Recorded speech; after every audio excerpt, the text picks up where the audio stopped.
రెండిటి మీద దేవుని కోపం పరలోకం నుండి బయలుపరచబడుతున్నది. ఒకటి భక్తిహీనత, రెండవది దుర్నీతి. ఈ రెండు రక్షణకు సంబంధించినటువంటివి కావు, రక్షణకు సంబంధించినవి. భక్తి లేదు, ఏదో మామూలుగా సాదాసీదాగా జరిగిపోతుంది ప్రపంచం. అందరు బతుకుతున్నారు, మనం కూడా బతుకుతాం. అందరు సంపాదించుకుంటున్నాం, మనం కూడా సంపాదించుకుందాం. అందరూ తింటున్నారు, మనం కూడా బాగా తిందాం. అందరూ ఇల్లు కట్టుకొని హ్యాపీగా ఉంటున్నారు, మనం కూడా హ్యాపీగా ఉందాం. అందరూ డబ్బు సంపాదించుకుంటున్నారు, మనం కూడా సంపాదించుకుందాం. ఈ ఆలోచన ఈ భూమి మీద ఉన్నంత వరకు బాగానే ఉంటుంది. కానీ దేవుడు నీ నుంచి నా నుంచి అది కాదు కోరుకునేది.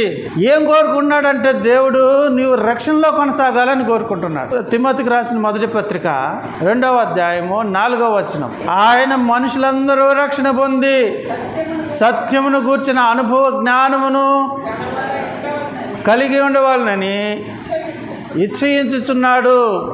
సత్యమును గూర్చిన అనుభవం. అక్కడ మళ్ళీ దేవుడు 2 కోరుకుంటున్నాడు. మళ్ళా దేవుడు మనుషులందరూ ఎంతమంది అంట, ఎవరికి ఛాన్సు? అందరూ